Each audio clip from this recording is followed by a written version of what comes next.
Good morning. My name's Blaine Copes from the Michigan Sheriff's Association and serve as their executive director. I've got Bob Stevenson here, the executive director of the Michigan Association of Chiefs of Police. And first of all, we want to thank you for coming and sharing this time with us. Already this year in Michigan, we've seen bomb or shooting threats in Okemos and Paw Paw. Right here in Holt, students were locked down in February after a series of bomb threats. We've seen tragic school shootings in Florida and in Maryland. That's why today, Michigan law enforcement, school teachers, school leaders, school mental health professionals have come together to form this unprecedented coalition to support specific, achievable, and life-saving reforms. Represented today, behind me, are members of the Michigan Sheriff's Association, the Michigan Association of Chiefs of Police, the Michigan Association of School Administrators, the Michigan Association of School Boards, the Michigan Association of School Psychologists, the Michigan Association of School Social Workers, the Michigan School Counselors Association, and the Prosecuting Attorneys Association of Michigan. What we are proposing is a common sense approach to student safety reform package that will save lives and will make Michigan a better place to live, do business, and raise a family. To talk about this, I'd like to first introduce Scott Rigglesworth, the sheriff here in Ingham County. Sheriff? Thanks, Mike. So school shootings, threats, bomb threats, you name it, we hear it every single day in the media, and we deal with it every single day, almost every single day in law enforcement. And our communities, our teachers, our educators, and our students and our parents, they want action now. And what we propose today is something that we can do relatively soon to have immediate impacts on the safety of our schools. This $120 million approach to student safety has 4 key initiatives. 1, equip our schools with better access to on-site school resource officers, both sheriffs and local police departments. 2, equip our schools with better access to school mental health professionals. 3, make our school buildings safer and harder for gunmen to attack. And 4, make it mandatory to report threats to law enforcement. So I'm going to focus on the first point. The Michigan Student Safety Reform Plan creates a grant program to empower local public school districts to contract with sheriff's offices or local police departments to have additional school resource officers or additional counselors in their school buildings. Take, for instance, just this week in Maryland, a school shooter, active school shooter in a building was stopped by a school resource officer that challenged that threat, stopped the threat, and probably saved many lives. That's just one example of many where this new proposal could make our schools safer. Michigan schools, our educators, our kids, our public, and our parents deserve this opportunity to have school resource officers or additional counselors in our schools. Now I'd like to introduce Michigan Association of School Board President Michael Rokoltz and Lansing Public School Superintendent Yvonne Kamal-Kanul to continue this presentation. Thank you, Sheriff. Thank you. We agree, giving schools the resources needed to update security in our school buildings or putting more sheriffs and police on school property will help to keep our children safe and prevent tragedies before they happen. The plan we are unveiling today goes a critical step further as well. School shooters often show signs of trouble long before an attack. School mental health professionals are the first line of defense. Placing additional school mental health professionals in our schools is a critical step in identifying and helping troubled students before it's too late. Yvonne? The Michigan Student Safety Reform Plan gives school districts access to funding to hire additional school mental health professionals, including and increasing the ratio of mental health professionals to students to districts statewide. The ratio today is simply not good enough. Ideally, districts should have one school psychologist for every 1,000 students. Michigan's ratio today is roughly 4,800 students to one school psychologist. School social workers are recommended at a ratio of 1 for every 500 students.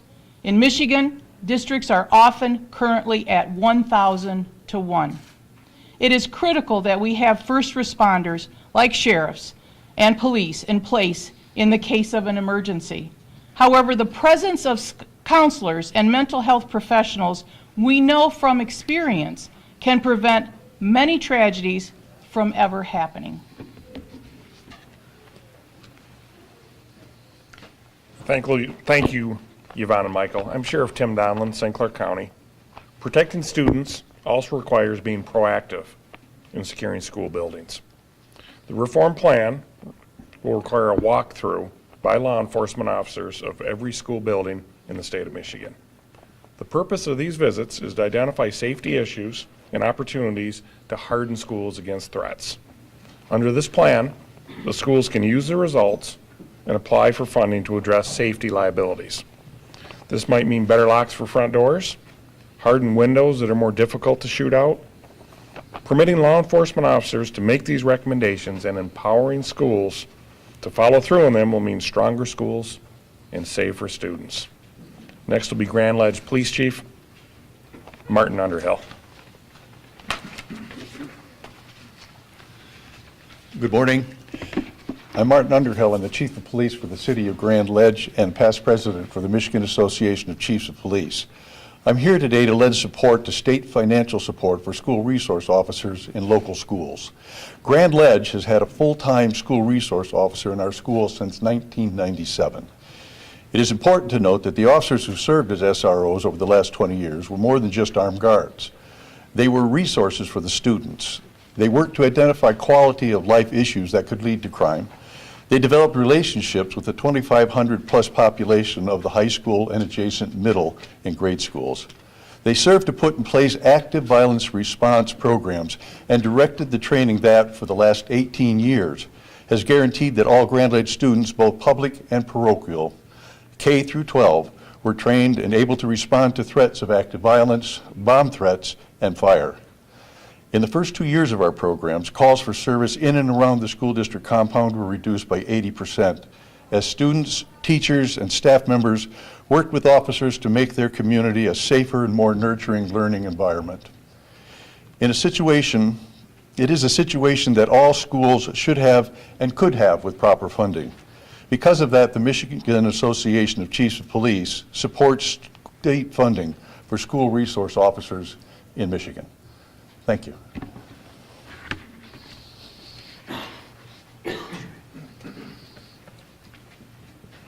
Good morning, DJ. I'm Mark Green, the Tuscola County Prosecuting Attorney and the immediate past President of the Prosecuting Attorneys Association of Michigan. At the podium with me this morning is DJ Hilson, the Muskegon County Prosecutor and the President-elect of the Prosecuting Attorneys Association of Michigan. Reporting threats to law enforcement can also stop tragedies before they happen. But too often, threats and troubled students fall through the cracks. This plan changes that. The plan would institute mandatory reporting of threats against schools to law enforcement.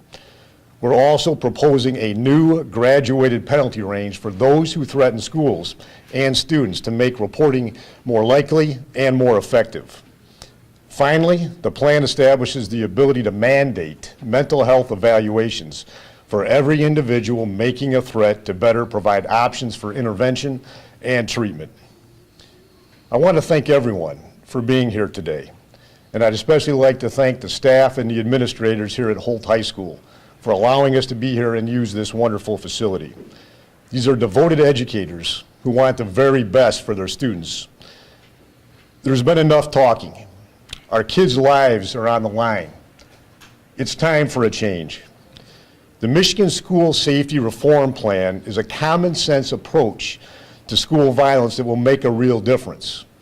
It will save lives. We know our state lawmakers are as committed to this particular endeavor and keeping children safe as we are, and we look forward to working with them. Nothing in this proposal is controversial. Nothing here is divisive. These are common sense, bipartisan solutions to a very real crisis that each and every one of us is confronted with every day. We look forward to working with the legislature to make this a reality very soon. You may see this blue ribbon that I have on my lapel.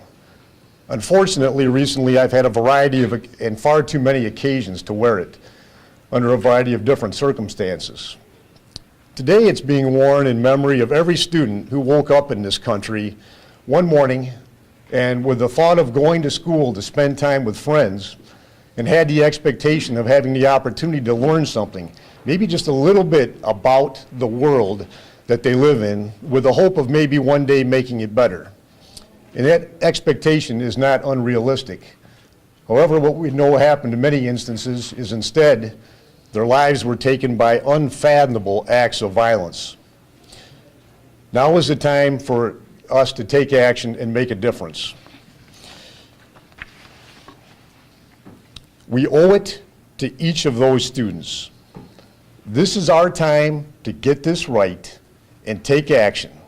We owe it to the lives that have been lost, and we owe it to the futures of those that we can protect. Thank you. And we'll now take any questions that you have.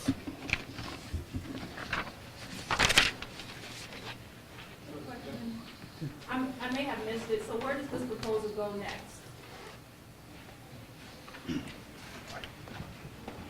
Our next step in this process is to find sponsors that will take this and move it into the proper channels within the legislators. So that's our next step here. Who would become a mandatory reporter? You mentioned there'd be mandatory reporting of threats. Well, who has to do it? Schools. You want to answer that? I would imagine it would be the school systems. I would imagine it'd be incumbent upon any individual to make that mandatory report. Currently, all school employees are mandatory reporters. Right. So who gets added to the mix of all school employees? Have any person, any resident who fears of a school threat and becomes a mandatory reporter? No, school employees. School employees are mandatory reporters currently. Right. Yes, sir. Who should be armed? I mean, you haven't talked about that, non-divisive. And we're not. That's not what You're this. not going? That's not what this is about. We're Well, not you're talking talking about school resource officers, resource officers. which are certified So law the one in enforcement. Maryland that they brought up was armed. Okay, we're talking about the future and safety of our students. We've got how many people here? A couple hundred people? 100 people? We've probably got that many different variations on the gun issue. So that's not what this is about. This is about safety and security for our kids, and that's where we're going with this coalition. Oh, so guns don't, we're not talking about that. We're talking. We're focusing on what we can control as school and law enforcement. Okay, so we can't control that. Isn't that up to the individual schools right now, or? No? Our coalition is looking forward. That's where we're going. We want to look at the hardening of the schools, the school resource officers, the variegated sentencing and so forth. So those are what we're focusing on. Yes, ma'am. $100 million is a chunk of change for the state legislature. Are you trying to run this concurrently with the budgeting process or separately? Our next step is to get our sponsors and go through the budgeting process, get the legislation, and we'll move from there. Yes, sir. I'm wondering if any of you can comment on what the legislature has proposed already. There's a couple proposals for arming voluntary teachers. Do you have any comment on that? Again, From a law enforcement perspective. I know it's not what you're proposing, Right. but it is what lawmakers already have proposed. I understand that, and we'll have those discussions, but this is our proposal. This is what we're moving forward with. We will discuss any proposal that the legislators want to discuss. You mentioned safer buildings. Is that metal detectors? Does it go past that? Go ahead. We talked about a number of things. The first and foremost is getting these boots on the street into the schools to do these safety walks.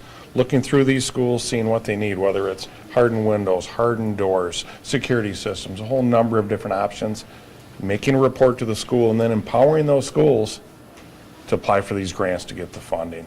So it will be having those officers trained and walking through to do the evaluation.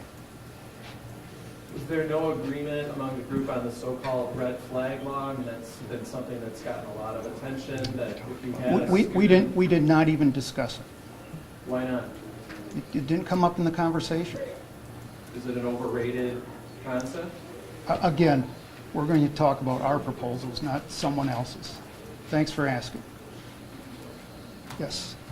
Would you consider your proposal more reactive or proactive, and sort of how much of each? Very good question. Everyone in this group has been asked to react to legislation. And once we looked at this, sat down as a coalition and said, we got to look forward. We got to be proactive on this. Let's not look back. Let's look forward in what we believe will make our students safer in that school environment and make them better citizens for the future of Michigan.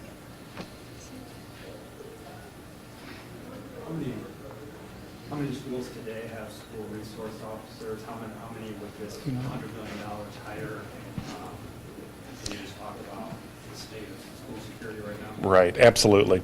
You know, as the budget cuts have hit in the last decade, the numbers have dropped. We're estimating about a third of the schools, approximately 61 public schools, about a third of them have school resource officers. I can tell you in my county, we have lost them, as many of my counterparts as the chiefs and sheriffs have all lost them. With this good public policy, we can say that we certainly add law enforcement to the schools, and this would pay for approximately 500 law enforcement officers into the schools.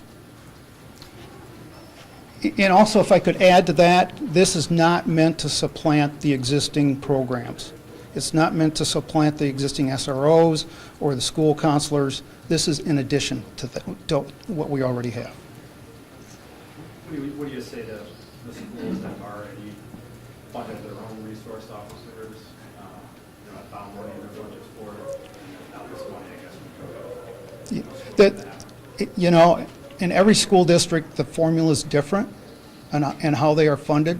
There's no cookie cutter way that funding for school resource officers is done. Some of them are done strictly by the school. Some of them are done in partnership with a municipality or a township or a county. So those are, it's all different. There's no cookie cutter approach to it. Yeah. I'd like to mention that, in my personal opinion, the single best example of a community policing officer is a school resource officer. They're in the buildings every single day. They get to know the kids' parents, the kids' families, the teachers, and I think the single best example of having a school resource officer is incalculable. What doesn't happen because a school resource officer is in the building each and every day, and I just saw ours walk into this building right now as I just said that, which was not planned, I swear. But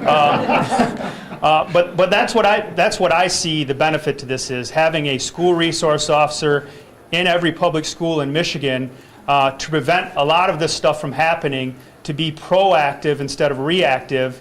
I think that would benefit each and every one of us. And my wife happens to be a school teacher, and I can tell you I graduated from Holt High School in 1988, and not 1 second in my 13 years in the Holt public school system did I ever think about dying at school. Never thought about it for 1 single second. And now in 2018, this is on teachers and students and parents' minds every single day. I think we all agree that we wish this wasn't the world that we live in, but we do. And we think this can make a significant impact in making our schools safer.